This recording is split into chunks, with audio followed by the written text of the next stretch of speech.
You there. Start the countdown. 5, 4, 3, 2, 1. You lose. Start. And Drew, buddy, this one's for you. Let's roll.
On your mark, get set.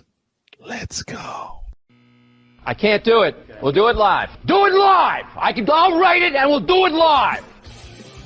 Mister, will you please wake up, wake up, wake up, wake up, wake up?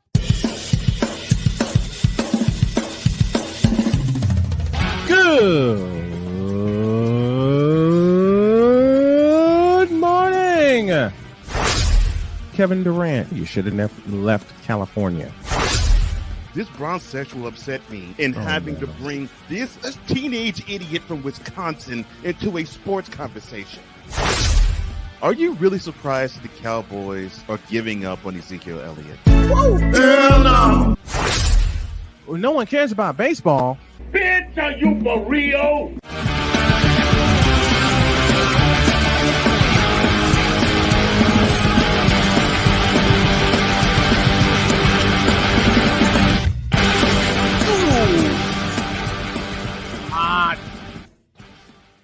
Oh, yeah! Time to rock and roll, baby. Good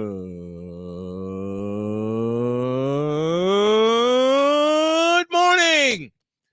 Welcome to the Taco Tuesday edition of Snowman in the Morning. Glad to have y'all with us. Man, we got a lot to do and a short time to get there. So let me welcome everybody and let me send out prayers for my sensei brother, Drew Willingham, who suffered a heart attack, who suffered a stroke, I beg your pardon. I just found this out this morning, and this news broke me because I love this brother. He does so much for me, for my company, and of course, for the Sports Senseis Unleashed. And Drew, we know you're a hardworking man. We want you to get well. We want you to rest. And if Friday happens, it happens. But man alive. Oh man, kind of noticed it during the end of Sunday's show. Oh man.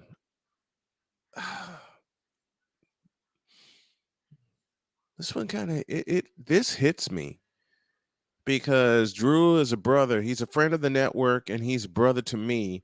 He's a brother to all that appear on his wonderful, wonderful show, the In or Out Sports Debate, part of the Legacy Maker Sports Network. Of course, he has Kayfabe Express. Oh man.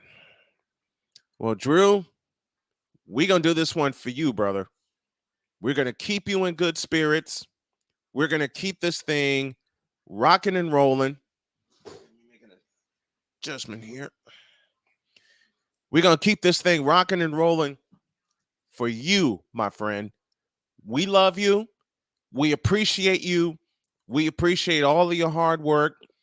I personally appreciate you putting a foot in my rear end when I need to do better because I haven't been doing better myself. But doggone, I can't lose you, Drew. We can't lose you. We don't want to lose you. You mean too much to all of us here at Snowman Multimedia, and for those associated with him on the Legacy Maker Sports Network, our sister station. You mean the world to us, Drew Willingham. You mean the absolute world to us.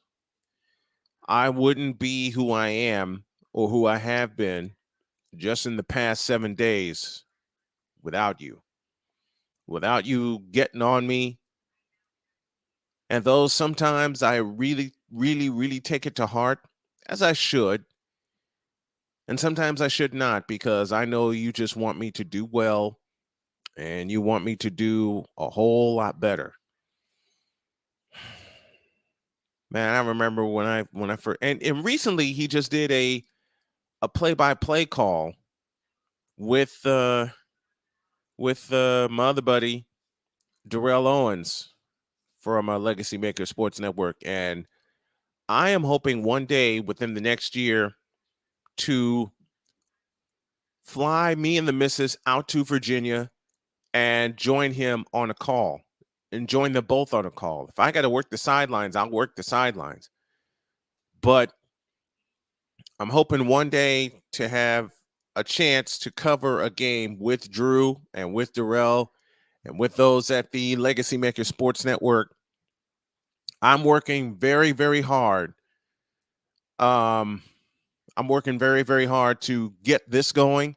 I finally got some people in my corner that are going to help.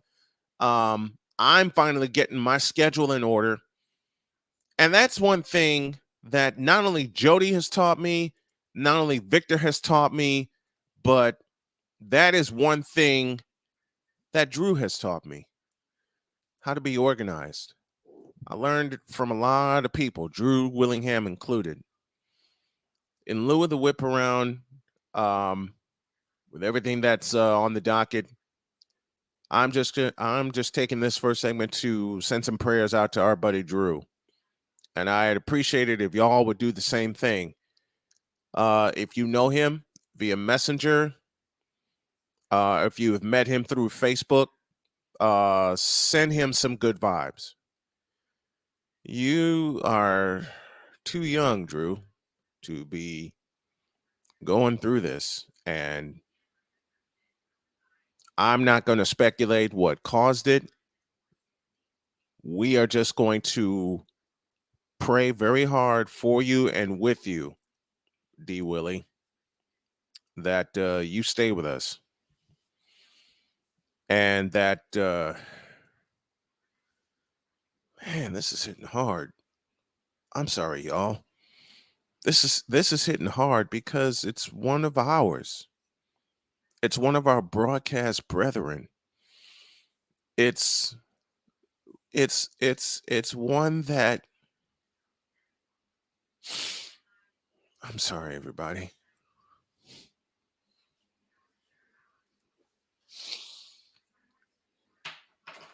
I'm sorry, everybody. I messed this past weekend. I was supposed to send the sports senseis to WQEE, and I totally forgot. And Drew called me on it because of a situation I went through with Facebook, basically putting me in Facebook jail for nothing. That I'll discuss later. But right now, this is all about Drew Willingham. This is all about getting our brother back through our prayers and our good vibes. And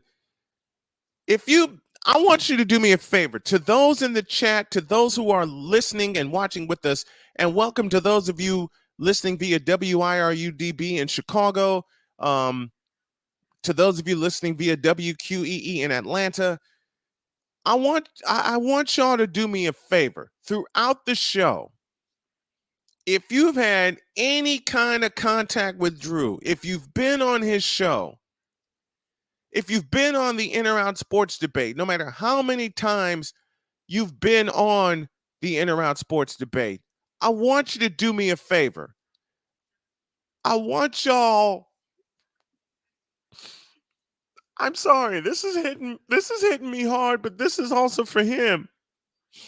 If y'all have had any kind of interaction with Drew, share them in the chat. I might even drop the link a little later to let some of the fans come up who have interacted with Drew so we can continue to pray for him, give him the strength that he needs to come back and put his work out there. He always says it's hard in these streets, and it is. It's very, very hard. It's very, very hard. It's crazy out in these streets. Very crazy.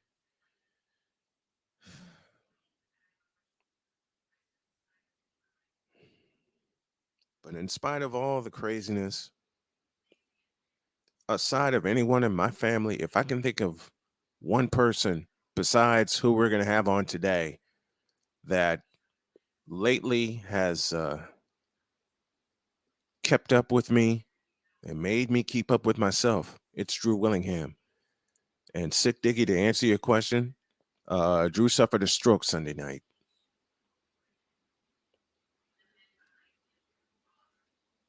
And he's, according to what I'm reading right here, he is currently hospitalized.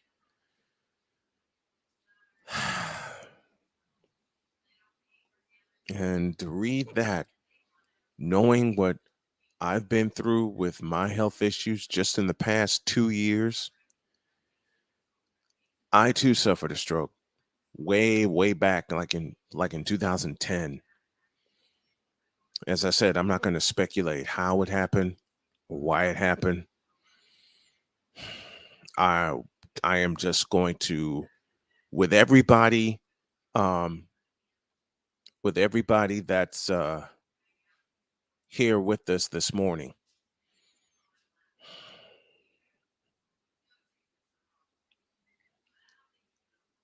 send up a prayer and a positive thought for Drew, please.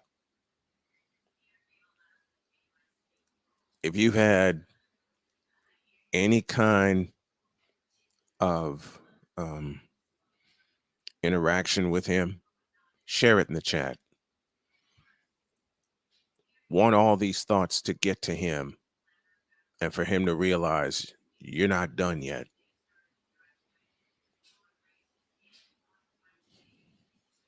I mean, there will be times when we do Sports Senseis now on Fridays for the time being. In a couple months' time, we're going to shift back to Monday afternoons. I love working with him. I love doing the show with him, and I love him. He's a good brother. He's a good friend. He means a lot to me. He means a lot to me and my family. And I can't say enough, to you, Drew, that we're thinking about you. We're not only thinking about you, we're sending up prayers for you that you get well soon, very soon.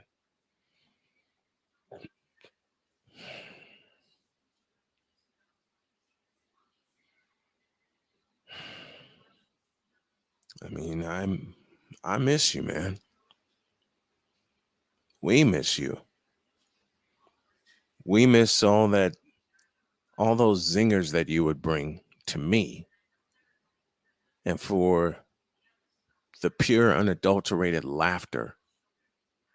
I always tell my wife that she has an infectious laugh, and it's true. But Mr. Willingham, you got that also. Especially if you catch us off guard with a zinger, or we catch you off guard.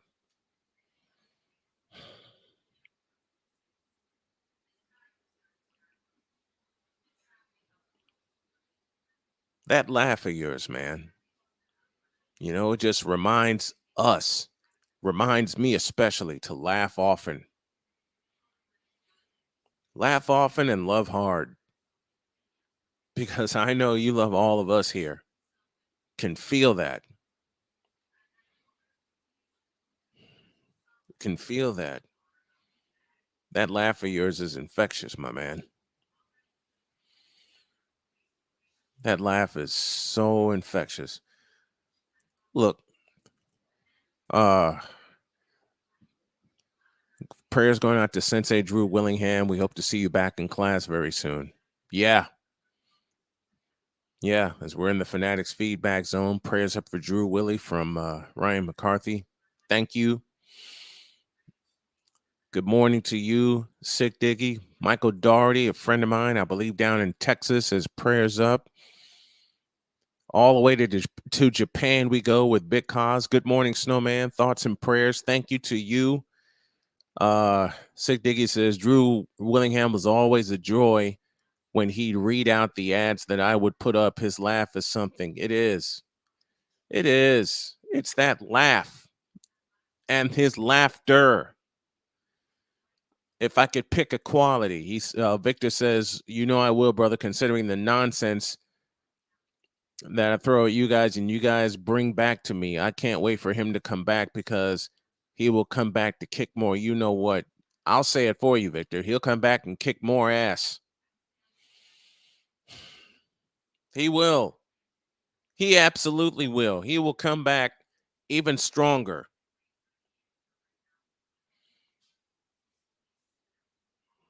Even with the short time he would appear in the chat until I have him to myself for an hour each week, he always stays on me about getting better. And he meant it all in love, too. He had every reason this past weekend to get angry at me because I screwed up. I didn't send the program to WQEE that we did of episode 17 of Sports Senseis. And it wasn't until he said it that I thought about it.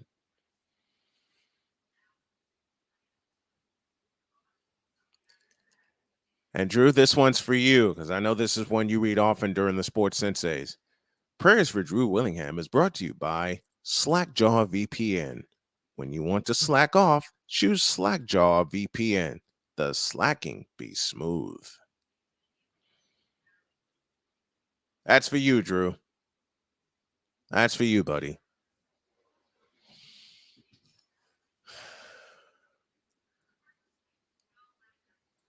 And speaking of having a stroke or having a heart attack, all these health problems. No, you know what I'm going to do? I'm going to do this. Drew, I'm going to do this for you. For all the stupid people you've had to deal with. So I realized that I think, even though it's not advertised, Right. there has to be a place for stupid people. We don't know because we're not stupid, so we don't know anything about it. It's like a secret club society. Oh my gosh. So I come to the conclusion that he graduated from SU, stupid university. Yeah, and all the stupid ass letters that go along with graduating high honors of being stupid. I can't do no more, man. Aminos, dominos, vamonos. Stupid university. Where everyone graduates. Magna cum stupid. Where everybody is left back to. The Kings think the Warriors 2-0. And I kind of expected that. Matter of fact, I did expect that. What are the Kings doing that the Warriors aren't? I'll have that. And the Playmaker will join us as well as we talk NBA playoffs and more. This is Snowman in the Morning with Cole Johnson. Back in a flash. This is Snowman in the Morning.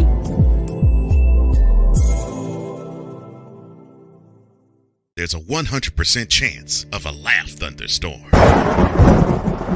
4 men with different viewpoints take a movie, show, or documentary and review it uncensored, unfiltered, uncompromised, with no holds barred.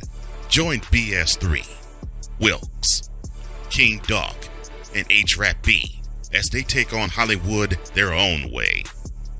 BS3 Network proudly presents The Forecast, where HRAP always predicts. If I owe you something, I ain't got it. And if you need it, get it from God. Live every Monday at 8:30 p.m. Central. Check your local listings for your viewing and listening pleasure.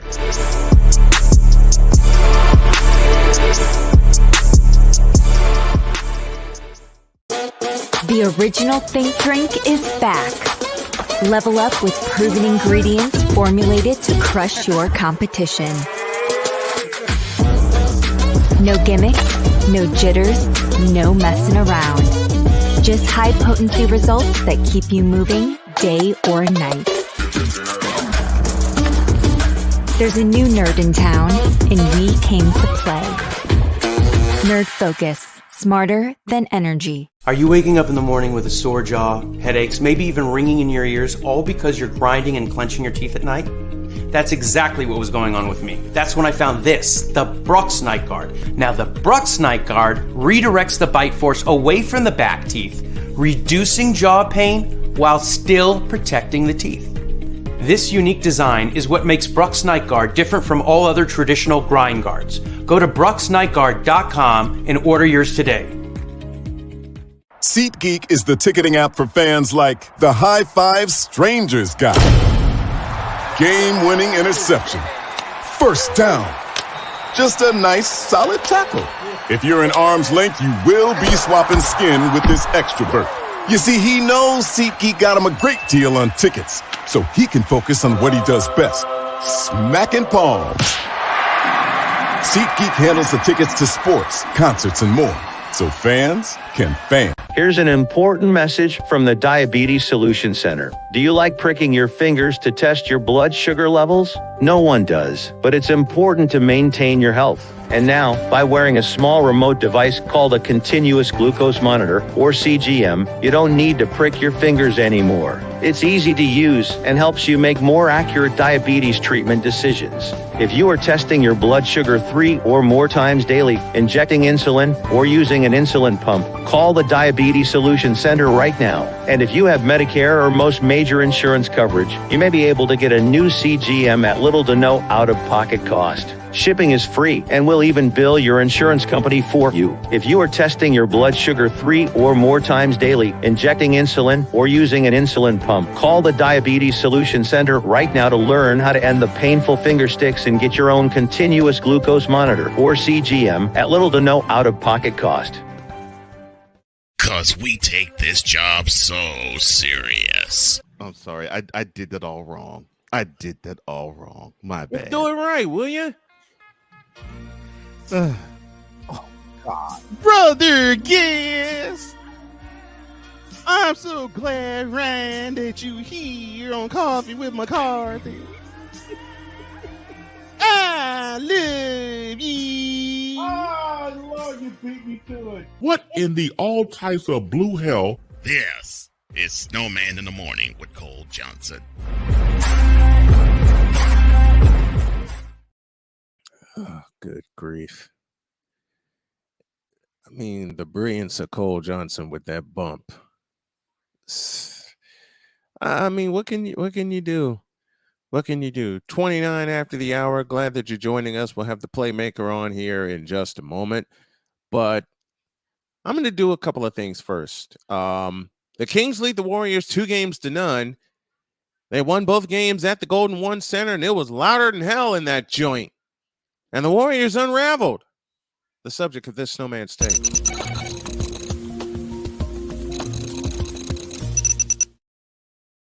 Mike Brown should be the coach of the year in a landslide, almost unanimously, because he took every lesson that he learned under Coach Steve Kerr for 6 seasons and has applied it tenfold. The Kings are beating the Warriors to every loose ball, to every defensive rebound, to every offensive rebound, and they are making the champs look like chumps. If you're the Warriors, you better figure out something quick, because the next 2 games are in San Francisco, and if the Kings steal any one of them, this series is over in 5 games. And I wouldn't be surprised. This is coming from a fellow who predicted the Warriors would win it all this year. They're certainly not looking like it. Meanwhile, I also said that the Sacramento Kings would be a team to watch. Boy, you better pay attention, because Mike Brown has these Kings playing like kings. You know what would be fun? If the Kings and the Lakers somehow met up in the Western Conference Final and the Kings swept them, because they are punching the Warriors dead in the mouth. Draymond Green foolishly got suspended yet again. And the Warriors, as much as I hate to say it, speak ye the truth and shame the devil, the Warriors have unraveled. Not to mention the fact they can't win on the road to save their lives, where they're going to have to get at least one on the road. They're going to have to win at least one in Sacramento if they're going to have any thoughts of stealing this series. The first thing they have to do is hold serve at home. Because as I said, if the Kings get one at Chase Center, then this series is done in 5 games, maybe 4. And it serves the Warriors right for being so inconsistent, maddeningly inconsistent, not just not winning on the road, but being maddeningly inconsistent when it comes to when they put their runs together, when it comes to getting defense, when it comes to getting offensive rebounds, because the same thing happened last night that happened Saturday night.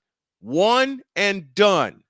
Every Kings run of 8+ points or more in this series has been highlighted by the Warriors only getting one shot at the rim. And it's usually a horrible shot at the rim.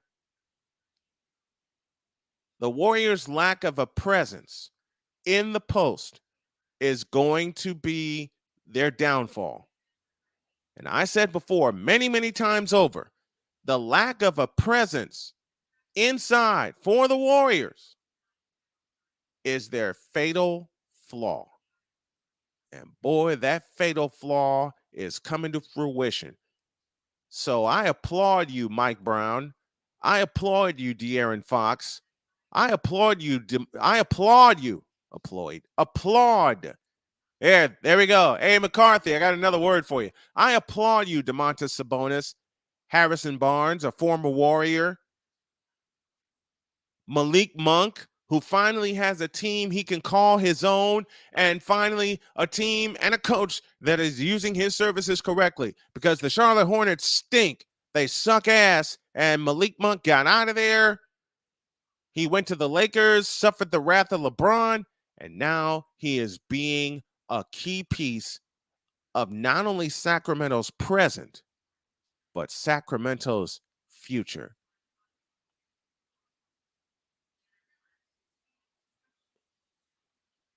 I've said for the past 3 years that the Sacramento Kings are going to put it together, and they're going to have a run through the Pacific Division that no one ever thought would be coming. Well, that run is happening, because they won the Pacific Division by 9 games. 9 games! Everyone expected Phoenix or Golden State. Myself, I said Golden State would win the Pacific Division. But I also said the Kings would make the playoffs. I am one of the only ones who said, watch the Sacramento Kings coming out of the Western Conference. And people thought I was nuts. And then when they hired Mike Brown, a lot of people started changing their tune. You know, all the haters, the chip chappers, thank you, Cole Johnson, kept saying, oh, the Kings are not going to compete. Well, the Kings are coming. Matter of fact, the Kings are here, and they're here to stay for a long time. And I don't mind one damn bit. And this is coming from a Warrior fan. Why don't I mind the Kings sticking around for a little while beyond this year? Because they have built this team to compete for championships right now. And note the plural at the end of my sentence. I said championships. Golden One Center puts Arco Arena to shame in terms of the noise level, in terms of the home court advantage, which the Kings clearly have. And the product on the floor is simply amazing. I applaud you, Mike Brown. I applaud the Kings brass for selecting the right coach. And Mike Brown, thank God you ain't got to deal with the scepter of LeBron James anymore. You have your team, Mike Brown. Take off with it. Take full advantage of it. Bring a few titles to Sacramento. Matter of fact, next year when the Warriors retool, I wouldn't mind seeing the Kings and the Warriors play not in the first round, but for the Western Conference Championship. Mark my words, within the next couple of years, when the Warriors right the ship, which they will, they may not do it this year, but they're going to right the ship.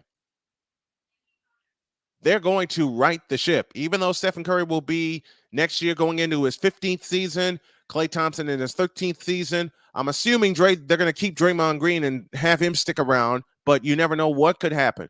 But the thing that the Warriors need to correct is the presence in the post. They need to have that, and quickly, or they just might get swept in this series. And if that's the case, it should piss the Warriors off to fix the holes in their game. I trust that they will, but I also trust the Kings to be ready. This is going to be a fun series. This is going to be a fun rivalry. And once again, it is a fun rivalry. Thank you, Mike Brown, and thank you, Sacramento Kings. From a snowman's heart, you've made him happy. Because not only are the Kings competitive, the Kings just may well be, and in the immortal words of one Michael Doc Emmerich, the Kings just could be the Kings. That's Snowman's take. What is yours?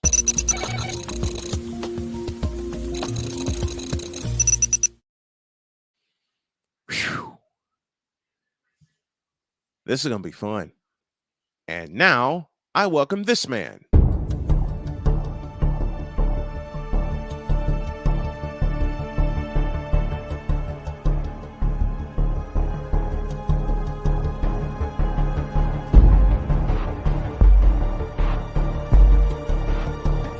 Now, forgive me not knowing the brother. You got your mic black. I don't know who the hell you are. It's like you're in the broadcasting witness protection program.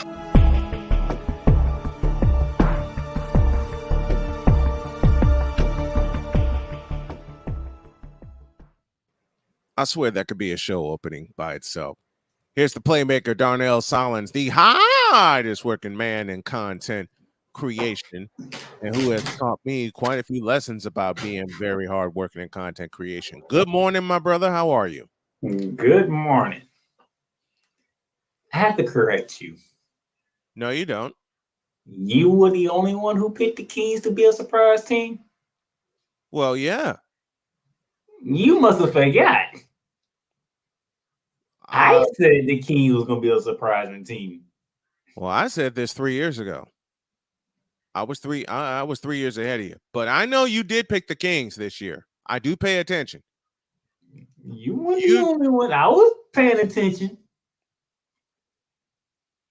I have to give you that. You were paying attention. But how about these Kings, man? They are here like a house of fire. And they're beating the Warriors to every loose ball. They're beating the Warriors to every defensive rebound. And they are doing something that the Warriors did and do. They're playing team basketball. How scary is this team? Now, if those of you who caught my latest episode of Shooting Lights Out, there was a certain terms that I was using, and it's starting to go around the entire league now. Okay.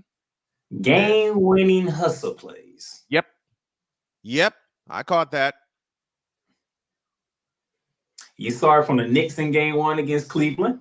Yes, you did. Despite Russell Westbrook shooting 3 for 19, it was the other plays that Russell Westbrook made the reason why they took home court advantage from Phoenix. Mm-hmm. And you just heard Snowman say what the Kings are doing to the Warriors. Yeah, they're beating them at their own game. They're beating them at their own game tenfold. And if you notice, We're not getting this ridiculous high scoring games in these playoffs.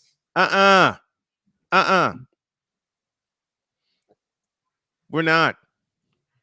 We're not. Is Mike Brown the coach of the year? Without question. And should it be unanimous? Yeah. Who else are you going to put in there? Thank you. Well, you know they're going to put somebody else stupid in there. You know that. I mean, if you want to get Mike Budenholzer a couple of votes and Mike Malone a couple of votes, okay, but they've been there before. Budenholzer should not get a vote for coach of the year.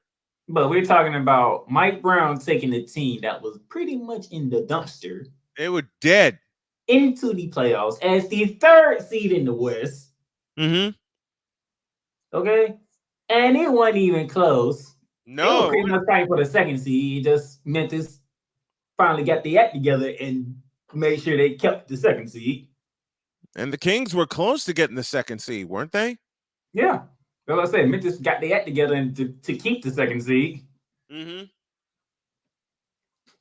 But I can touch on Memphis in a minute. But the Kings. Please do. You know what Mike Brown did?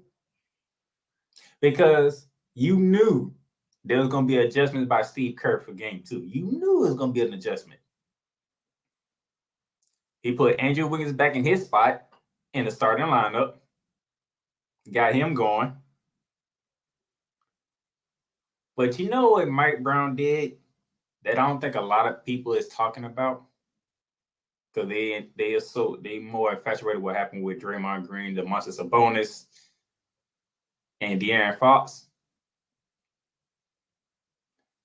Mike Brown went to his playoff experts for game 2. For those of you who don't remember, the Monster Sabonis already had playoff experience over in Indiana. He sure did.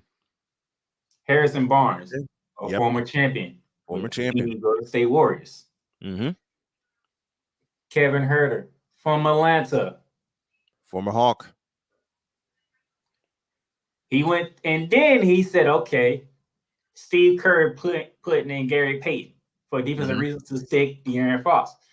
I will see your Gary Payton in a second, and I'll bring in Mitchell. And Steph Curry had a hard time. Yeah, he did. Because you know why? Because Davion Mitchell stayed from Baylor was part of the reason why Baylor beat the brakes off Gonzaga in the national championship. Mm-hmm. He went his defensive point guard to stay one of the best shooters we ever seen. And stick him, he did. That final 114-106, Kings lead 2-0 in that playoff series. But now, here's the thing, though. Because we go through this every time. The chips are down 2-0. Oh my gosh. Now the real series begin. Because Sacramento. And you take what you did at home and apply it and do it in San Francisco. And take it to San Francisco. Absolutely. Darnell Solins, the playmaker, joining me here, the host of one of my favorite podcasts, Ramley Talk, Shooting Lights Out as well. All of that can be found inside the Snowman Multimedia Podcast Center, episodes each week. Man, I love your work. Now, I've shown Drew Willingham some flowers. I'm going to show you some flowers as well. I love your work, man.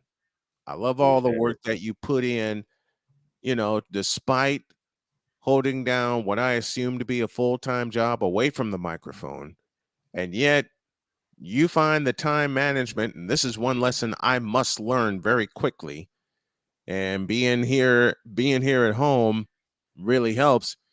But you find a way to get all this done. And I remember you coming to me a couple of years ago, and you said, Snowman, I'm scared. I said, what are you scared for, partner? I just got commissioned to do 4 podcasts a week now. How the hell am I going to do this? I'm like, wait, what? Yeah, Like, how am I gonna? now, Huh? yeah, now it's up to like 5. Now, I must ask you, man. How do you? And I need to learn from you now. You know, getting back behind the mic full time myself after what in essence turned out to be 2 years away from the mic, dealing with what I had to deal with. How do you put it together? Honestly, I listen to a lot of different videos through YouTube. Yeah. To keep myself in a positive mindset. Yeah. And one of the main things that most of the wealthy and rich people talk about is time management. Yeah. So I have to be. So if I really want to do what I say I want to do, how do I make it work within the confines of what I got going on? Mm-hmm. So I have to take whatever schedule my boss gives me, and I have to manage it in a way that I can get the show done on this day based on how the schedule works. Yeah. And make sure that I'm still well rested enough to bring the energy that I need to bring. You certainly bring it here. And that's why I love having you on each week. And that's why I'm going to do a profile of you on my Snowman Multimedia Sports website that will tack on not only what you do here on the show, but for the network as well. And to say that I appreciate you would be putting it very mildly, because in the time that I was out in the past year, you've really stepped up and helped out. And I appreciate you. Real funny, Ryan. What did he say? You real funny. He said you got a lot of time when you're in the broadcaster's witness. Dude, trust me, if I can be in the witness protection from freaking retail, I'll be better.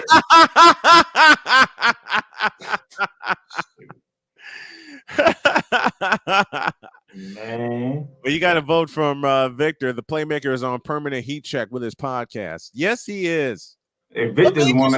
What made you start Ramley Talk? I gotta know that. See, Vic, that's how I see. I know Victor be paying attention because he know that heat check between heat check and flavor file, I be going in. Yes, you do. Yes, you do. And I love both. I love both parts of it. How'd you get Ramley Talk started? You know, because usually when you have shooting lights out with full shooting lights out with Hoops Talk, I'm talking all basketball, college basketball, and NBA, now WNBA, which is I can't wait to get to that. Me neither. Oh my gosh. Then we had Arch Rivals Football, which is covering all of the NFL. Mm-hmm. I'm like, but I'm a Rams fan, so if I broaden it down, I can just talk about the Rams because I'm a Rams fan. So, well, I'm doing the same with the 49ers. Starting this week, I'm looking at my paper schedule here, and one thing I've learned to do, I'm now writing down everything. I'm writing everything down and putting it in a schedule so I can stay to it. I didn't yesterday. Yeah, I didn't yesterday because I was out on location, and I promised myself I wouldn't be on location. I promised myself I wouldn't do it again. But yeah.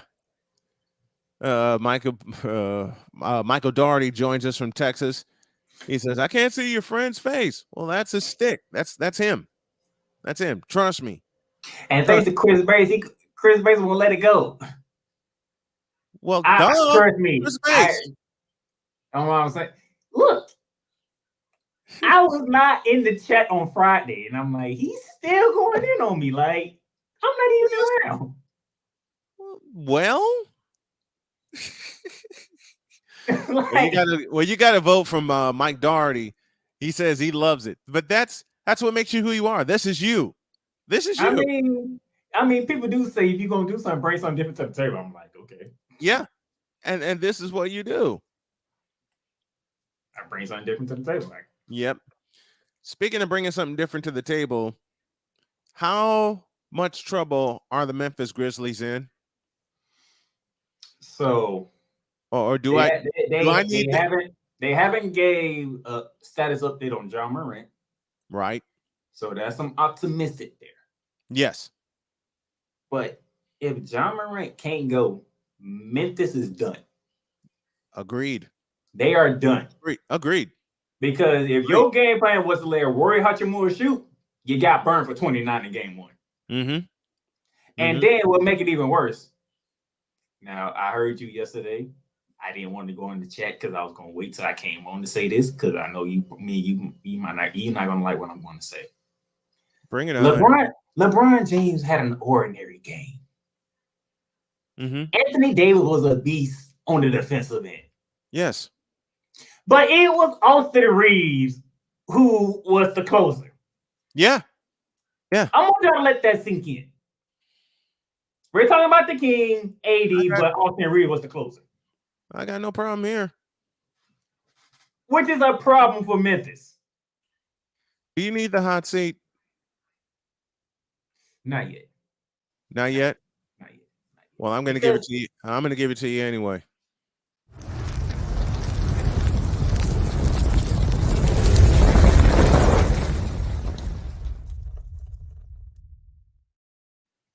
Memphis, you're on the hot seat. Now cook. Look here. Jaren Jackson Jr. did his part in game. Yes.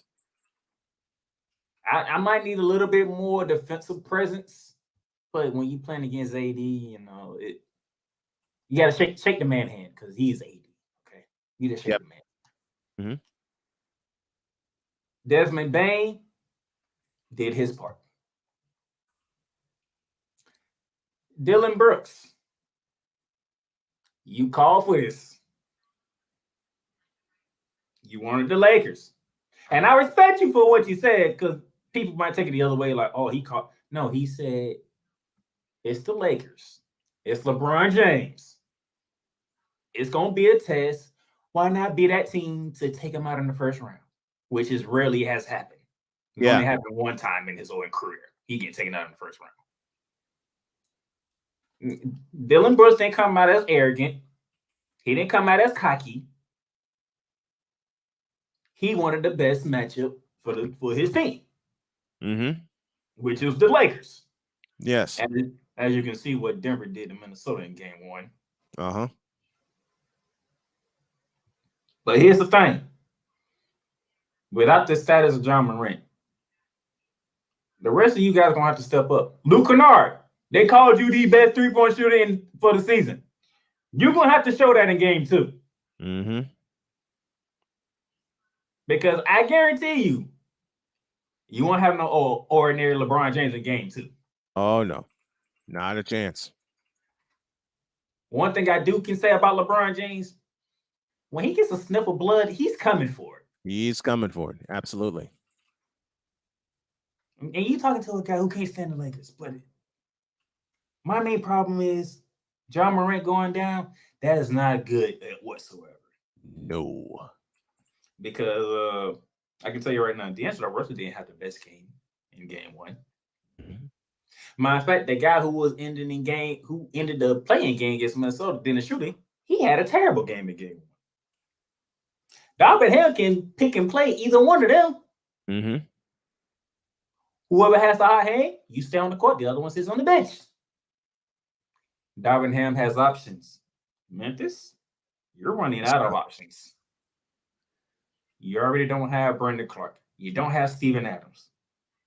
We're waiting on John Morant's injury status. Mm-hmm. That's a game time decision. So everybody else going to have to step up. Because really, if Jaren Jackson Jr. is getting you 31, you shouldn't lose a game. If the defensive player is giving you 31 points of his own, you should not lose that game. Mm-hmm. But he did. And not only did you lose that game, in the last 3 minutes, you got blown out. Yeah. Got blasted. So the second seed Memphis Grizzlies, you might will salvage home court advantage and get splitted going to crypto.com arena. Crypto.com arena. Good. Because you ain't the only team that don't want to go to crypto.com arena down 0-2. So tomorrow night in Memphis, which was y'all have the best home record in the NBA at home. You might want to show up and show out tomorrow night, or else the second seed is gonna go bye-bye. Now get out the seat.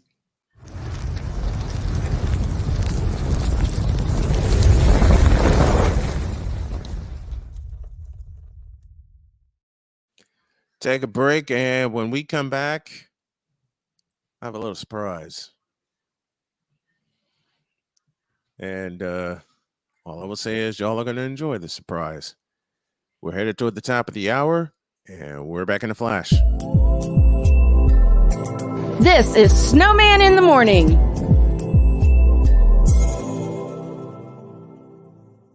Here's an important message from the Diabetes Solution Center. Do you like pricking your fingers to test your blood sugar levels? No one does, but it's important to maintain your health. And now, by wearing a small remote device called a continuous glucose monitor, or CGM, you don't need to prick your fingers anymore. It's easy to use and helps you make more accurate diabetes treatment decisions. If you are testing your blood sugar 3 or more times daily, injecting insulin, or using an insulin pump, call the Diabetes Solution Center right now. And if you have Medicare or most major insurance coverage, you may be able to get a new CGM at little to no out-of-pocket cost. Shipping is free, and we'll even bill your insurance company for you. If you are testing your blood sugar 3 or more times daily, injecting insulin, or using an insulin pump, call the Diabetes Solution Center right now to learn how to end the painful finger sticks and get your own continuous glucose monitor, or CGM, at little to no out-of-pocket cost.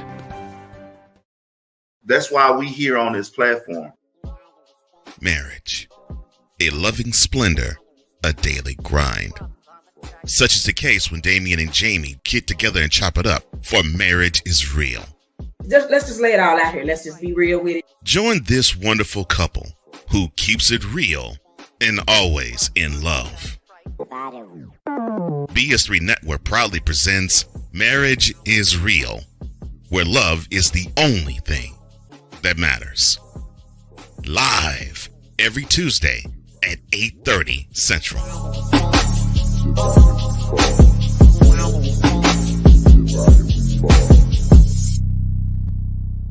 Oh, and Jamie has something to say. Deuces and trays. SeatGeek is the ticketing app for fans like the High Five Strangers guy. Game-winning interception. First down. Just a nice, solid tackle. If you're in arm's length, you will be swapping skin with this extrovert. You see, he knows SeatGeek got him a great deal on tickets, so he can focus on what he does best, smacking palms. SeatGeek handles the tickets to sports, concerts, and more, so fans can fan. The original Think drink is back. Level up with proven ingredients formulated to crush your competition. No gimmicks, no jitters, no messing around. Just high-potency results that keep you moving day or night. There's a new nerd in town, and we came to play. Nerd Focus. Smarter than energy. 'Cause we take this job so serious. What in the all types of blue hell? Yes, it's Snowman in the Morning with Cole Johnson. Snowman and the Playmaker here with you. It's time for hour 2, and it starts right now. Time for hour 2 of this spectacular. Ryan McCoffey now joins us this morning. That's what you need to do to beat Josh Allen. You need to make him uncomfortable. Hour 2, time for some Spivey notes. And here's Jay. Well, I know he's only in his 3rd year, but they're just wasting Justin Herbert. Hour 2. The hardest working content creator I know, the Playmaker. Hey, LeBron James, the greatest scorer of all time. Hey. Hour 2. The one, the only Christopher Dietz. They rewarded Ohio State for not playing, and they punished USC for playing. Hour 2. Sam Shady. Oh, man. It's been a roller coaster ride if you were a Philadelphia Stars fan. Hour 2. That's Big Ben, the man in charge of the BS3 network. And if I see Kurt 2 Chainz Cousins out. Hour 2, Chris Bay's joining us. Oh my God! Oh, this game! Oh, way to go, Sammy! Hour 2, was El Jefe. Oh man, I thought I missed it. What in the all types of blue hell? Time for hour 2 of this spectacular, and it starts right now.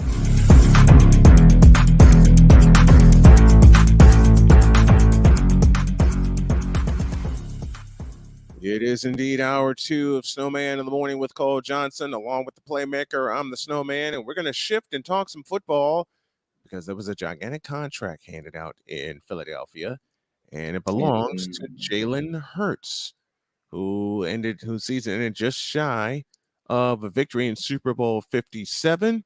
Got a contract extension, 5 years, $255 million with a $51 million average, the highest contract in league history, which tops that sorry ass man in Green Bay. Hurts's $179.3 million in guarantees are also among the most ever. Your thoughts on that, sir? This is the worst thing that could have happened to the Baltimore Ravens and Lamar Jackson. Period. You were thinking the same thing out. You're thinking the same thing I was thinking. But I want to hear your reasons as to why. Because Lamar Jackson won't his Deshaun Watson type money. Mm-hmm. That's not Deshaun Watson type money. It's only 179.5 guaranteed. Yeah. And Lamar wants what? 250 guaranteed? Lamar wants what Deshaun got. Yeah. That'll be 2.5 guaranteed. 250. The problem for the Raiders got is the fact that Jalen Hurts took his team to the Super Bowl and got 255 out of it. Yeah.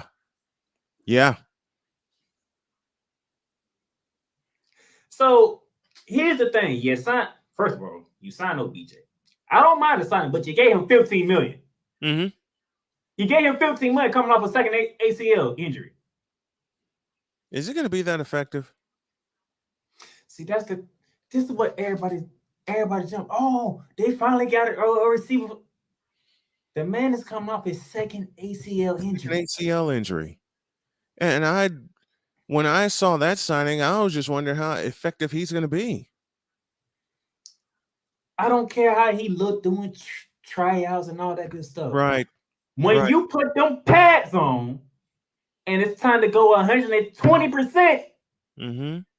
How you going to look then? I need to step out for a minute. Playmaker, I'm going to give you the floor to talk about this deal and more NFL stuff. You got the floor for about 4 minutes.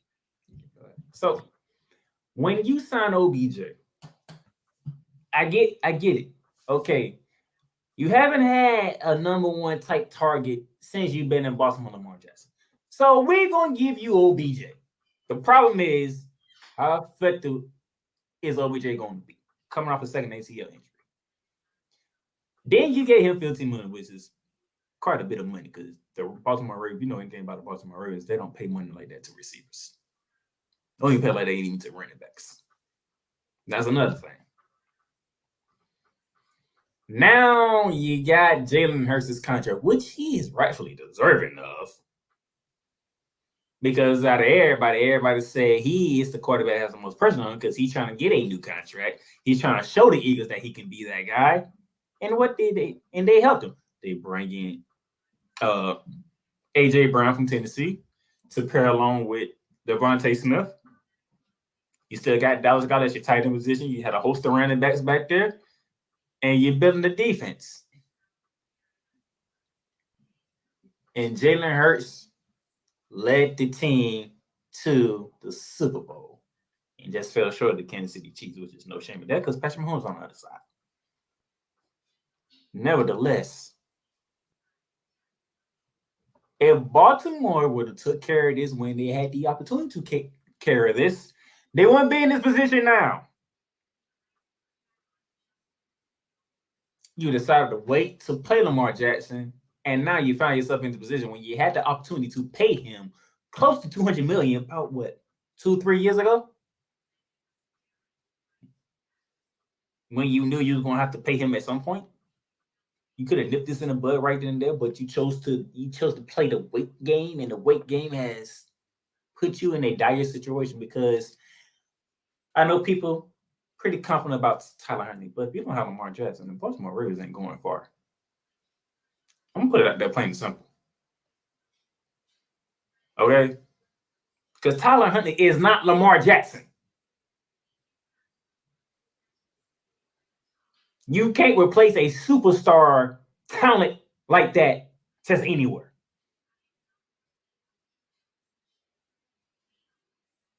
So Baltimore, you're on the clock. Lamar Jackson, both of y'all are on the clock right now. Now, Lamar, you might not get a fully guaranteed contract.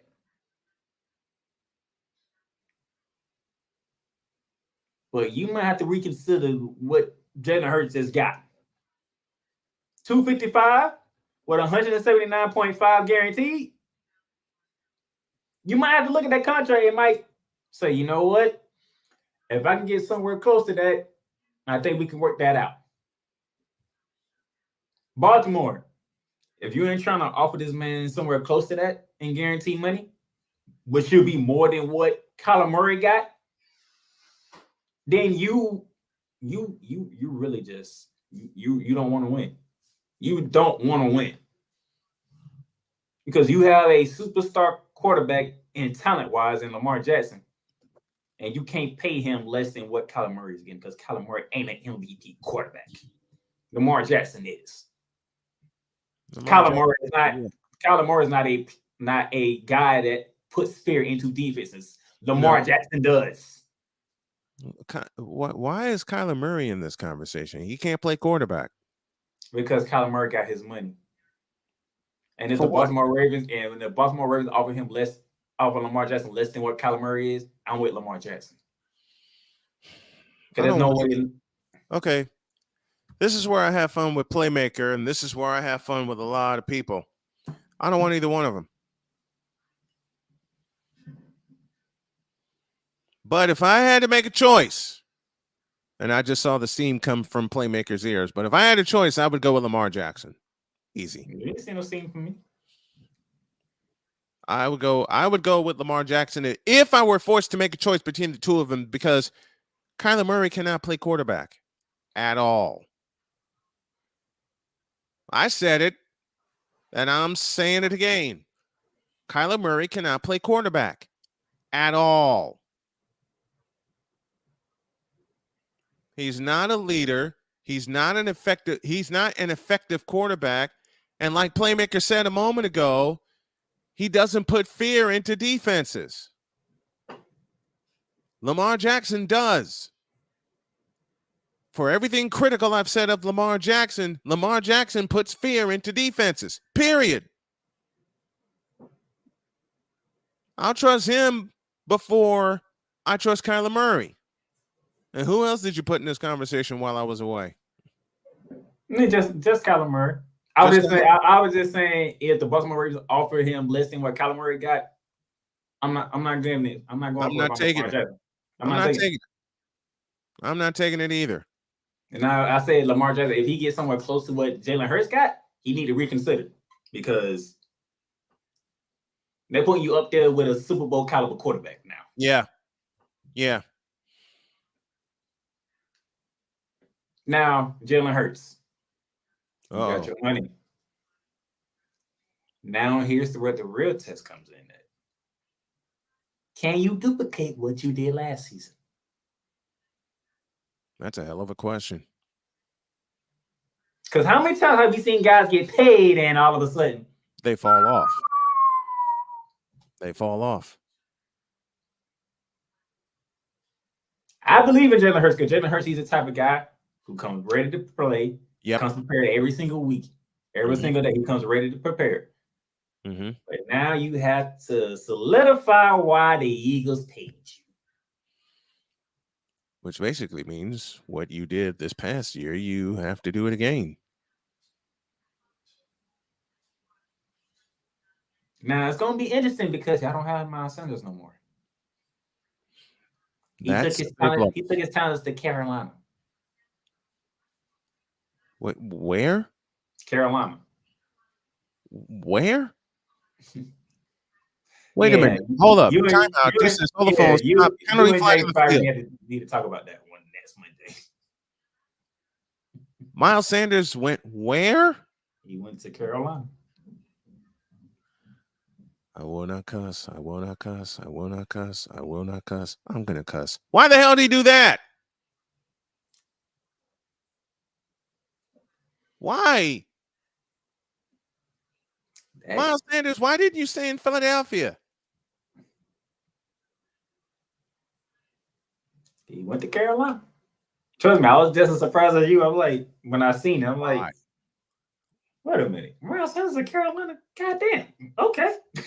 I mean, what the hell for? I mean, they signed Adam Thielen, which surprised the hell out of me.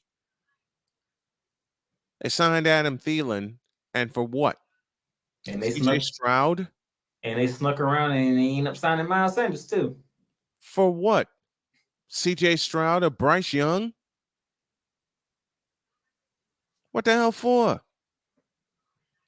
Hey, it is what it is. Okay, I must ask this. Are either one of those two ready? Because we talked about this yesterday with Jay Spivey. I want your thoughts on either CJ Stroud or Bryce Young, because apparently now the winds have changed, have shifted, and they want Bryce, and the Panthers want Bryce Young to be their quarterback, which means CJ Stroud will wind up in Texas with Houston. There's a dumpster fire. Your thoughts on both of those? Here's one of the main reasons why I don't get into the whole draft thing.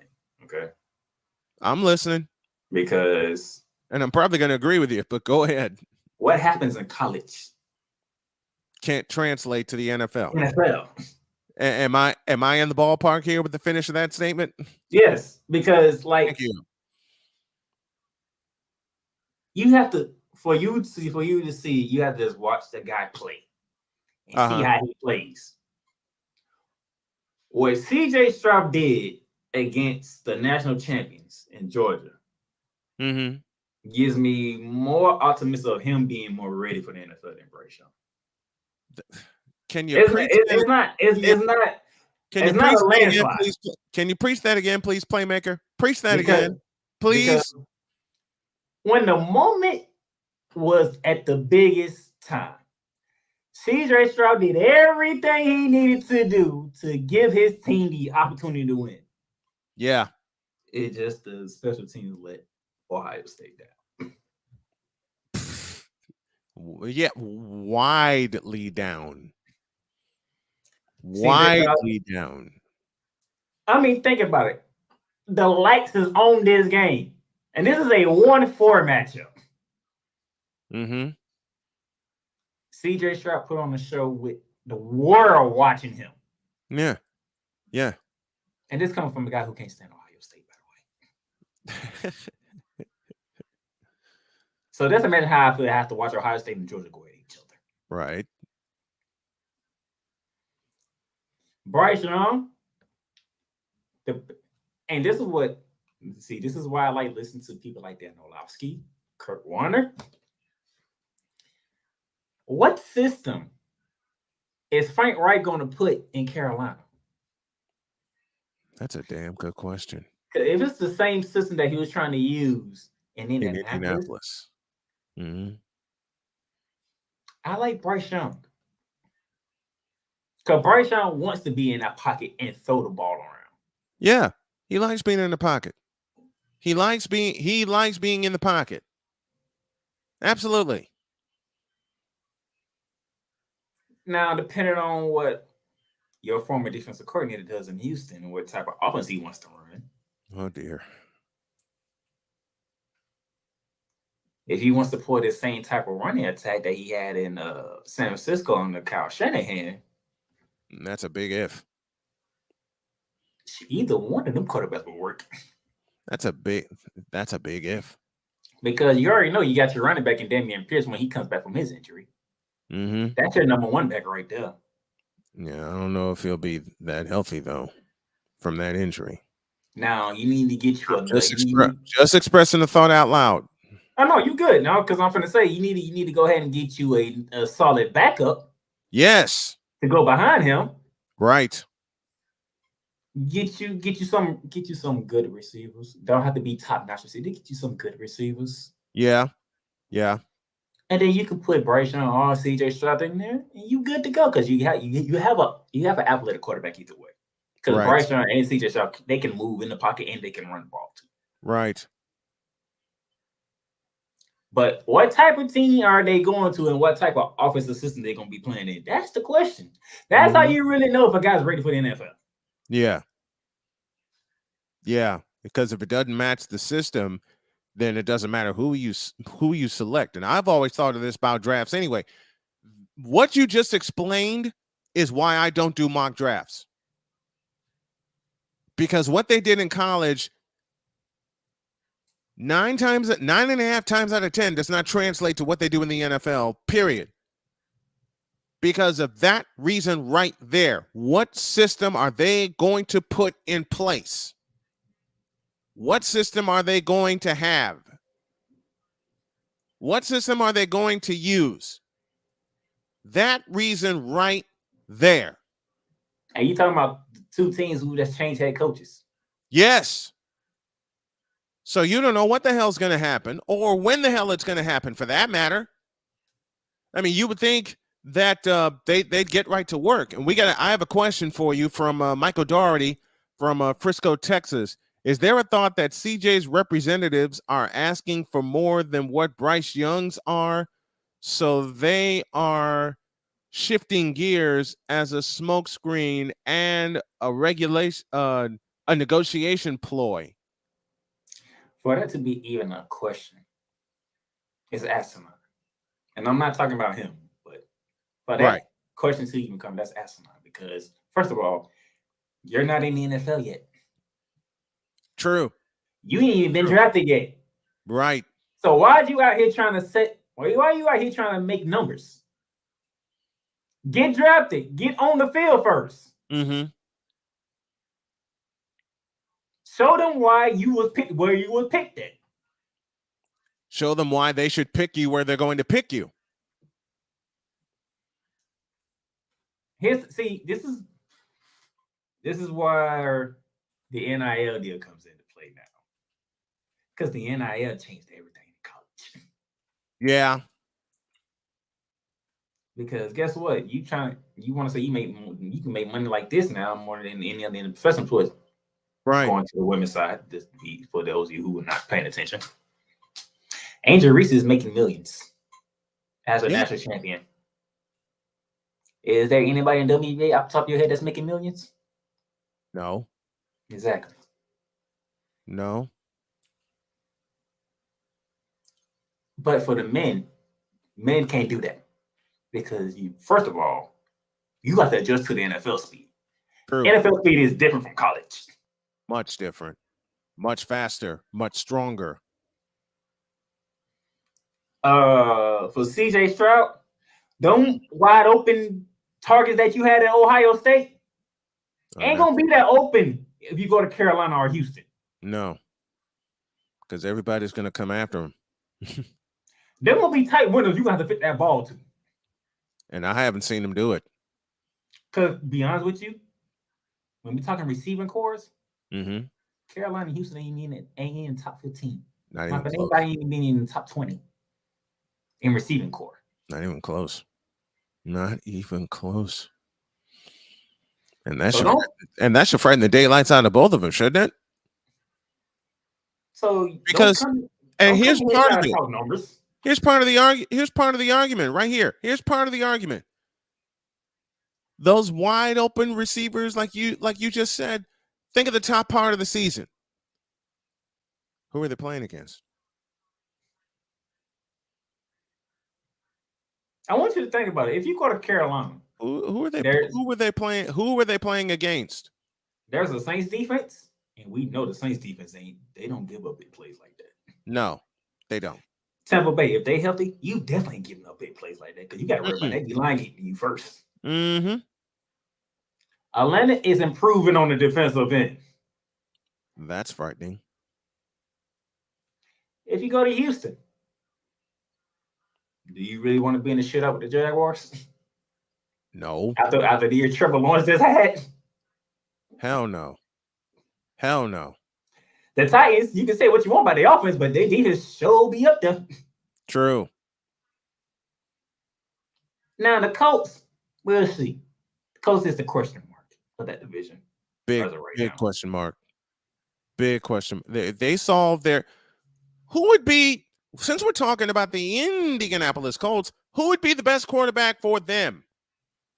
Since they now have the fourth pick in the draft, the number 4 pick in the draft, who would be the best quarterback for them to draft to send them on their way? So you have the offensive coordinator from Philly, right? Yes. As their head coach. Okay. Mm-hmm. Now, knowing him and knowing how these fans work, they want to keep the same type of system that they just came from. Yes. So with that being said, first and foremost, do you like the quarterbacks on your roster currently? That's the first question. Because you're a new coach, this is a new team for you. Do you like your quarterbacks that you have on your roster? Yeah. Do you like the That's question one. Yeah. Do you like the quarterback room you have now? Because if not, you need to sign you a veteran for about 2 to 3 years. Mm-hmm. Reason why I say that? Because if you're going to try to keep the same system that you had in Philly, the best quarterback that you can get in this draft, because pretty much CJ Stroud and Bertrand going 1 and 2. It just depends on what order. Yeah. Your best bet is Anthony Richardson. No. Because why Anthony Richardson? Like I said, if you're going to keep the same type of system that you had in Philly, right. The best quarterback available comparing to Jalen Hurts is Anthony Richardson. I don't trust Anthony Richardson. That's why I say you need to sign you a veteran quarterback for 2 to 3 years. Yeah. Make sure Anthony Richardson gets this is where the NFL and most people are starting to mess up at. Okay. We want to draft guys and throw them right to the wolves right away. Yeah. But guess what? Who's the best quarterback in the league? Patrick Mahomes. Did Patrick Mahomes start right away when he got drafted out of Texas Tech? No, he was sitting behind Alex Smith. He sat behind Alex Smith. Aaron Rodgers. Did Aaron Rodgers start right away when he got drafted out of California? Why are you making me throw up? No, he did not. He sat behind Brett Favre for 4 years. Who? Tom Brady. Did he start right away when he got drafted out of Michigan? No, Drew Bledsoe was there first. The top 3 guys I just gave you, they all sat behind quarterbacks that was already the veteran guys. Agreed. And true. Jalen Hurts. Did Jalen Hurts start right away when he got drafted out of Oklahoma? No, he didn't. And he just got done taking Philly to the Super Bowl. Mm-hmm. When we going to get back to having guys drafted? And sitting. And learn. Yeah.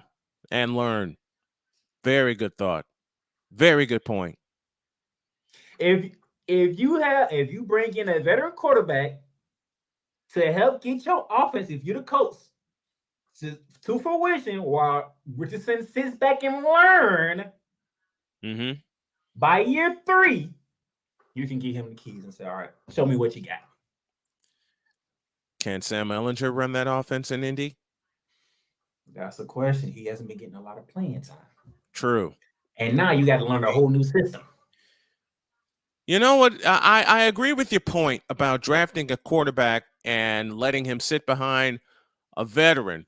But in the Colts case, having two young quarterbacks there, one that has gotten a little bit of playing time, even though a new system is being installed, could play to their advantage. Could, potentially. I put those two words in capitalization in that sentence. Let's take a pause for a break. We'll have more football talk during the course of the week, and I invite you back, Playmaker, at any time to come on.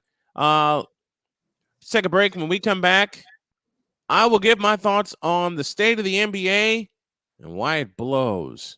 Back in a minute. This is Snowman in the Morning.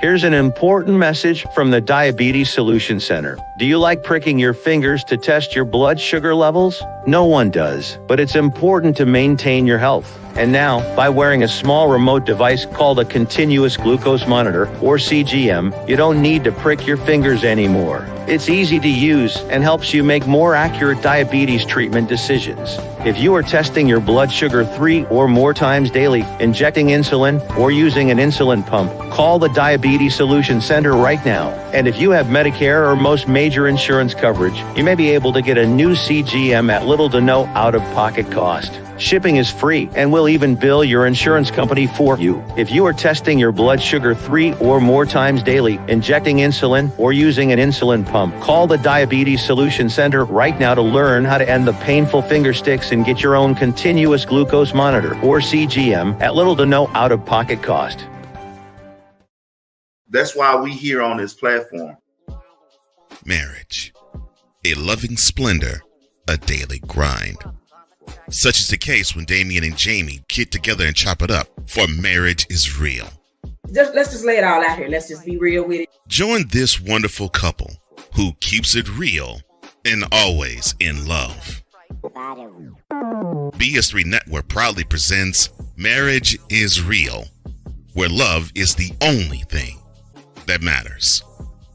Live every Tuesday at 8:30 Central.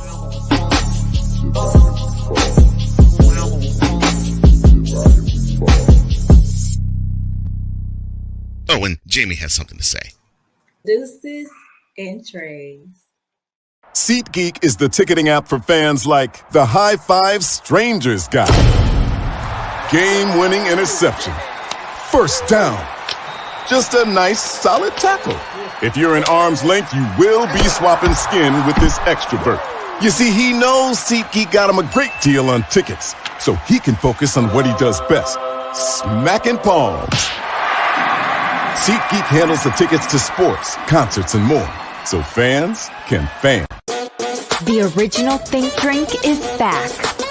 Level up with proven ingredients formulated to crush your competition. No gimmicks, no jitters, no messing around. Just high-potency results that keep you moving day or night. There's a new nerd in town, and we came to play. Nerd Focus, smarter than energy. 'Cause we take this job so serious. The is that? Sorry, pardon me. My apologies. What in the all types of blue hell? This is Snowman in the Morning with Cole Johnson. I swear that happened live on the air, folks. The wise man. And speaking of happening on the air, this happened also.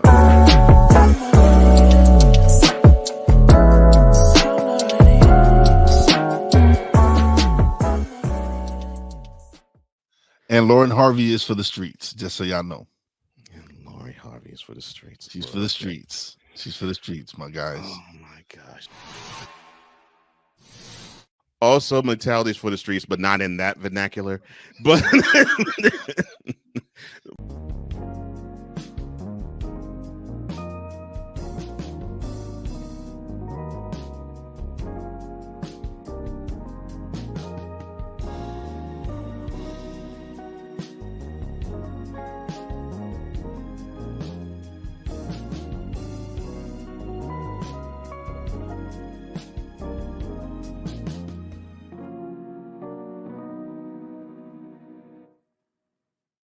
of mentality.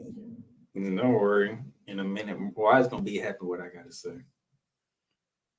About? Because when you get done, the real hot seat is for a certain team up in the land. But they don't even deserve the hot seat. They just need to be burned to the ground. Matter of fact, the entire city of Cleveland needs to be told. You're fired.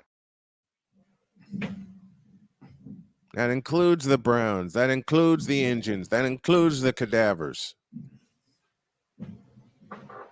But since Playmaker wants to fry them, I'll get what I need done out of the way, and then Playmaker will fry up the cadavers. And yes, I have an experience to close the show. Meanwhile, here's this.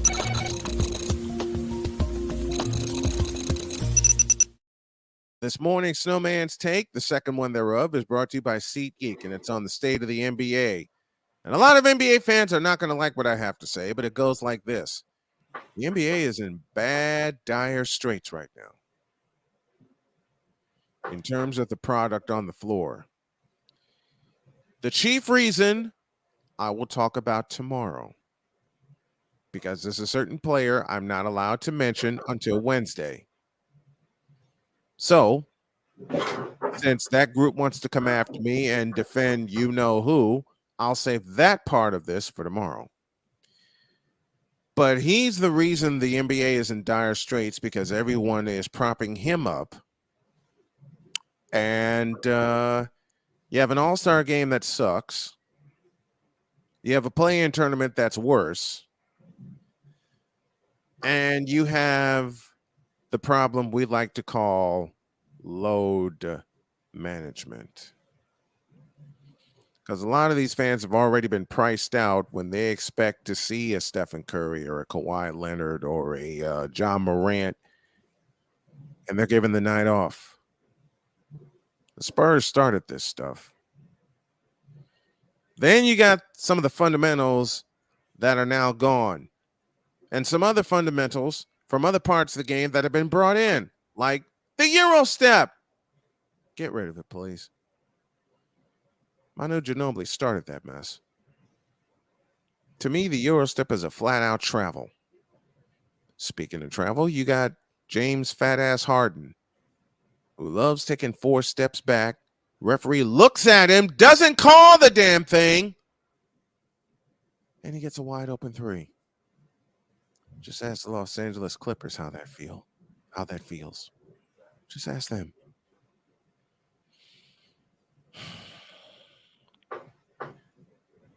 To the All-Star game. How can you have an All-Star game when you have no All-Stars in it?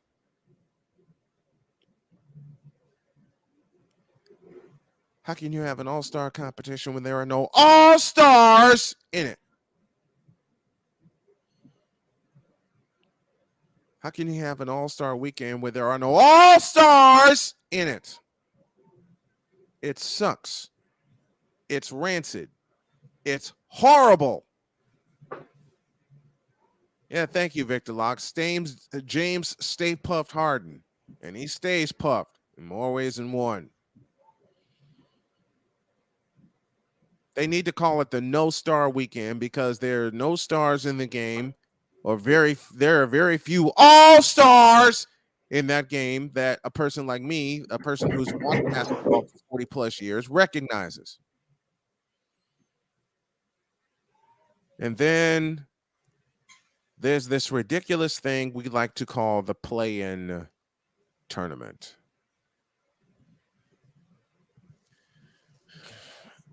Let me get adjusted here. Adam Silver, why'd you come up with this? Why'd you start this? Why are you giving teams that think they can slip in the 10th slot life? You know, if you were not one of the best 8 teams, you go home and you retool for next year. That's what I thought. But no. Since the COVID tournament happened and the COVID championship happened, you now want to give 2 extra teams that have no business, none whatsoever, being in the playoffs, a shot at the playoffs. Why? Why? If you're not one of the top 8 teams, then you deserve nothing. You deserve the offseason. You deserve to sit in the corner and think about what you did wrong. You deserve the punishment of an offseason while you're thinking about how you're trying to get back in. And I mean every bit of that. I mean every single bit of that. If you are not one of the top 8 teams, you deserve nothing. Nothing. No shot at the playoffs whatsoever. None. Zero, zip, zilch, nada, nothing. Nuethyon. Nothing. Thank you, Daffy Duck.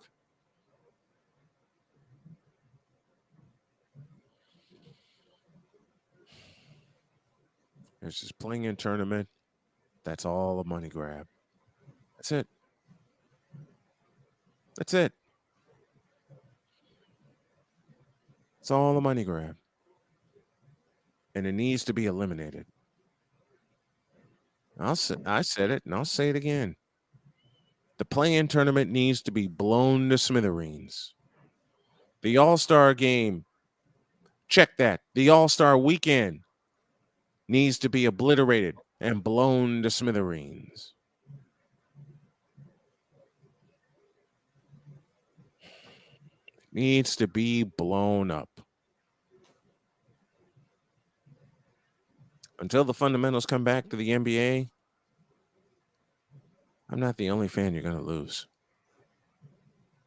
Until the fundamentals of being an all-star come back to the NBA, I'm not the only fan you're going to lose. Until the fundamentals of being the top 8 teams come back to play, I'm not the only fan you're going to lose. I'm not the only fan that's lost, that you've lost either. Until the fundamentals of the Seattle Supersonics return, it may be a sacrifice and a half considering I cover 3 teams for my network, but I'll never lay eyes on a full game again.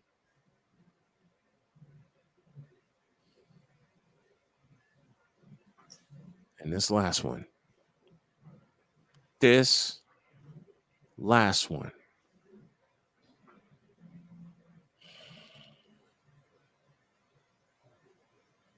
Until the fundamentals return, period. Like defining a position. As I said a few moments ago, I covered 3 teams very faithfully for my network. But I'll never lay eyes on a full game again. I can't do it. You know, the only playoff game I've watched so far occurred Saturday night.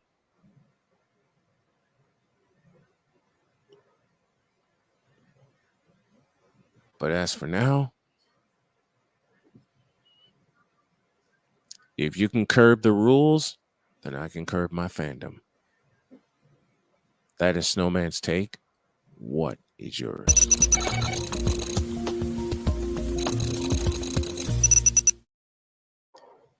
Now, the playmaker has told the Cleveland Cavaliers, sit your punk asses down.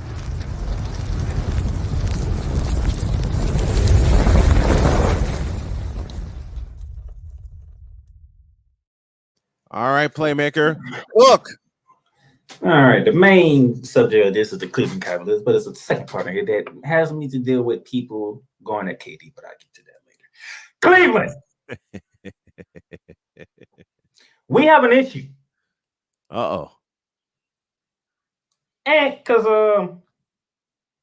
when I looked at the statistics from game 1, correct? Oh, dear. What did the Knicks do better than y'all? What did the Knicks do better than y'all? The reason why they went up 1-0. Rebound! Uh-huh. They out rebound you by 13. Mm-hmm. Now I know some people's like, well, Jared Allen and Evan Mobley, they gave us 25 together. Did they give it to you when it counted most? No. Did they give it to you when the game was on the line? Did they get the defensive rebound? No. No, you know why? Because Julius Randle got an offensive rebound. Josh Hart, I don't even know how he got offensive rebound, but Josh Hart got an offensive rebound. He sure did. If you're going to have 2 7-footers, you should be able to out-rebound the New York Knicks. But who are we talking about here? Now, Evan Mobley, if Oh, you're going no. to play at this level, sir, if you're going to play at this level, I'm going to need better than 4 from 13 from the field. Yeah. 8 points ain't going to cut it in the playoffs. No. Now, everybody want to look at, well, Donovan Mitchell took 30 shots and he had 38. That's not good. You know why? I can tell you why. Who is backcourt mate? Darius Garland. Now, correct me if I'm wrong, but didn't Darius Garland have a spectacular season last year? Yeah, he did. Until the play-in game, which Snowman hates, against the Atlanta Hawks. You know why? Darius Garland, yeah, he got you 21 points in that game, but you know the percentage that he shot from the field, Mr. Garland? 9 for 27. I'm sorry. Did you say 9 for 27? 9 for 27. He sure did. Oops. That's a play-in game against the Atlanta Hawks and Trae Young. The reason why Trae Young and them won their position in the playoffs. You know what Darius Garland did in game 1? What'd he do?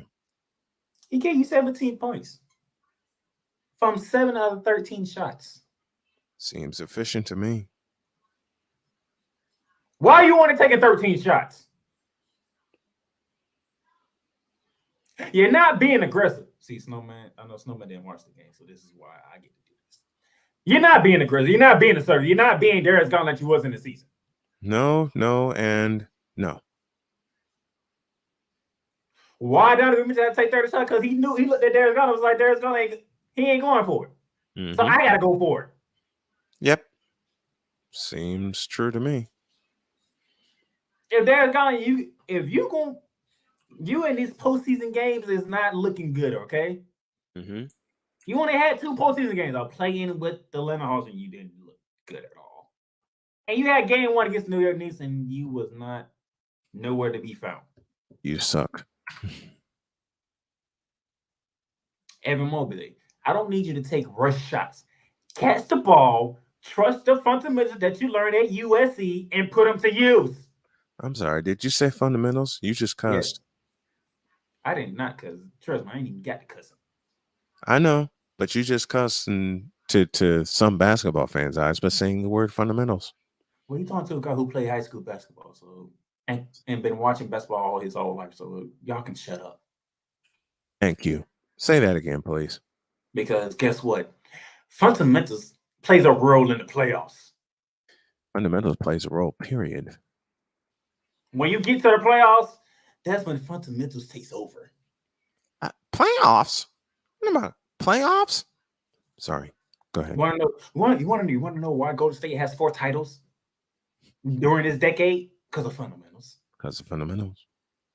You know, moving without the ball, setting proper screens, inside out game.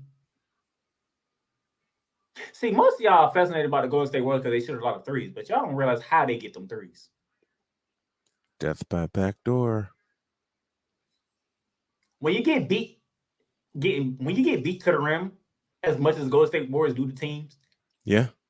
Oh, Steph Curry knows that he can shoot from whatever he want to shoot from now. Klay Thompson, he know he can just catch and shoot now. Yep.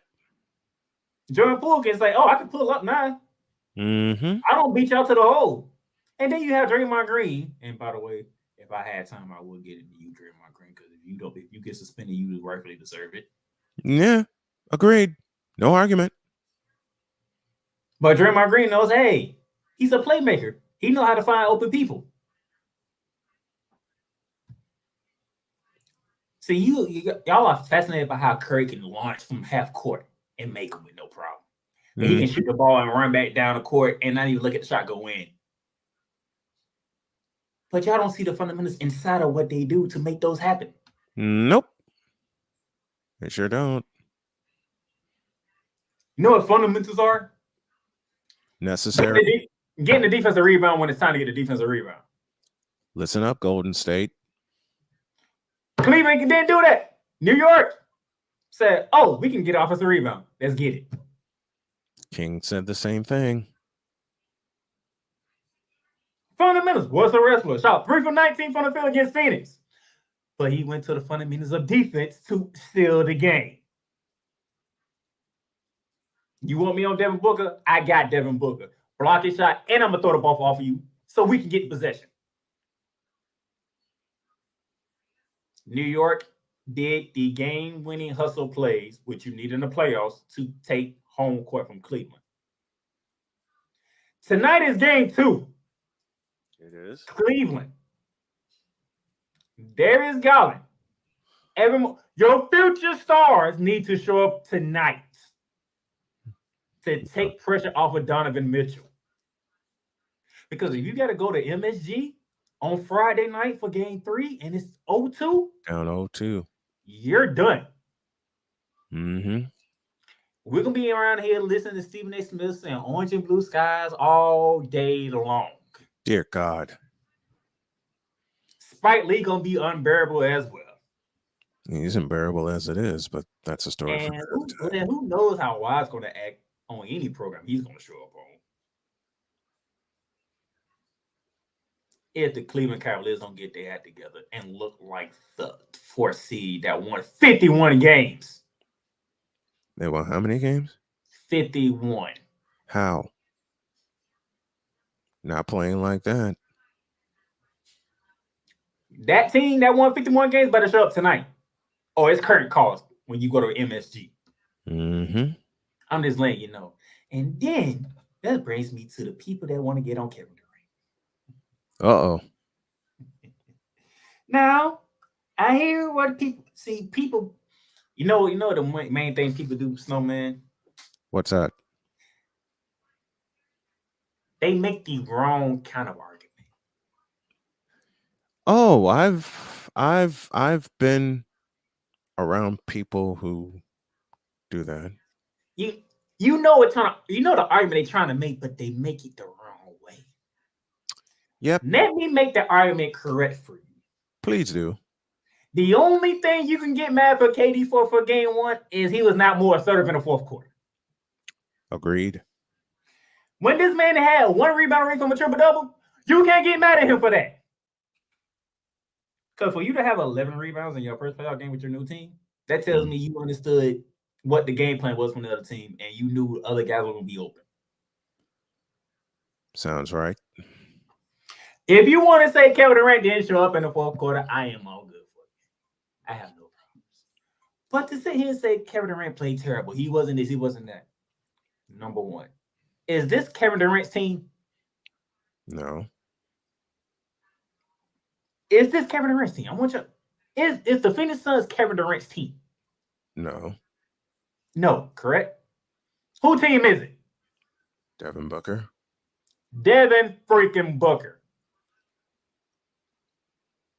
And you know, I did this on Shooting Lights Out Snowman. You know what I did? I went back. I looked into the 8 games Kevin Durant played for the Suns, correct? That you did. He only shot more than 20 times in one game of the 8. One game of the 8. And it happened to be against OKC, and you kind of can figure out why. Oh, yeah. And if you haven't checked out Shooting Lights Out podcast, I suggest you do. A part of the Snowman Multimedia Podcast Network. Go on, please. Kevin Durant took 15 shots. Mm-hmm. Torrey Craig, the surprising Torrey Craig, took 12 shots. DeAndre Ayton took 16 shots.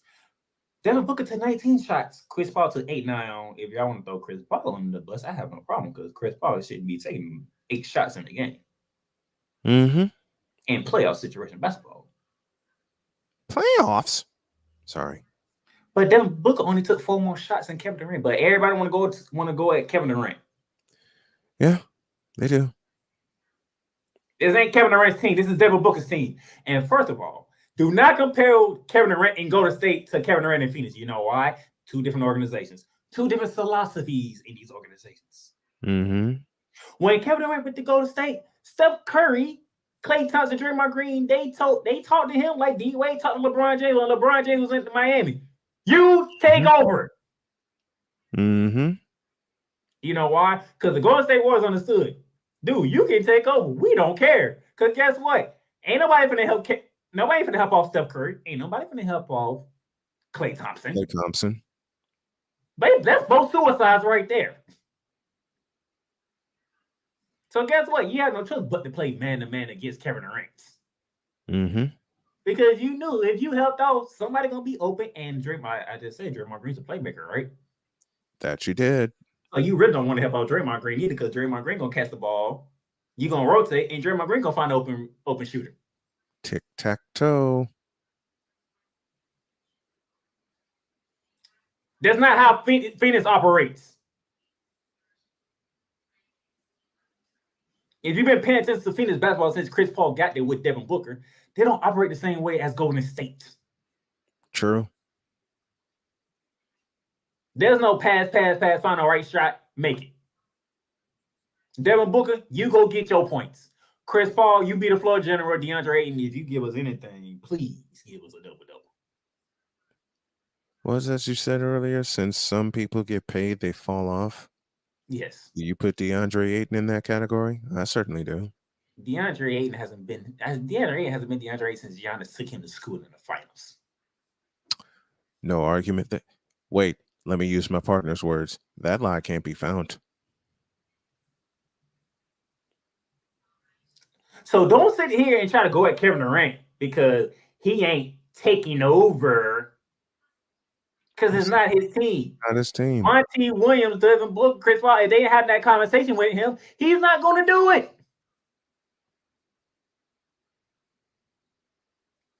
Golden State literally told KD, you take over. Mm-hmm. And when it came down to it, he said, all right, KD, this is your moment. You do your thing. And he went right at LeBron James. Twice. They didn't have that conversation in Phoenix, as I have known. I haven't heard nobody say they had that conversation in Phoenix. Because if I remember correctly, I do believe it's the Dallas game. When Devin Booker passed the ball to Kevin Durant said, no, you take it. And Devin Booker ran right to work. Which showed me Kevin Durant said, I did not come to Phoenix to be the guy. The guy is already here. I'm just want to be a helper. Mm-hmm. Now, until they tell KD, all right, look, we understand. This is them books, seen this, all that. But you are a champion. We're going to need you to lead us to that. When they had that conversation, then I bet you Kevin Durant would take over. I'm willing to make that bet too. But if they not had that conversation, best believe Devin Booker going to be the guy. Kevin Durant going to be efficient as it always is. He's going to be efficient. He's going to make his shot. He's going to do his thing. But when it's time, KD's going to look at Devin Booker and say, you got to be that guy. Unless Devin Booker turn around and say, you know what? Nope. I haven't reached that mountaintop. You have, so you help me get there. Yep. Until then, do not look at Kevin Durant because he's Kevin Durant. The reason why Kevin Durant went to Phoenix and everybody stopped picking Phoenix because, like, you can put Kevin Durant in any system. We go do him. He gonna be efficient. He gonna shoot lights out. Mm-hmm. And that's what y'all messed up at. He can fit to any system, which means he doesn't have an ego to go anywhere and say, I'm the man. He has the ego to say, I'm here. What do you need from me to help you get to the next level? Truth. So you want to get mad? Go tell Monty wants to tell Kevin Durant to take over. Then you'll get a Kevin Durant that you want. Now get out my face. Thirsty bitches.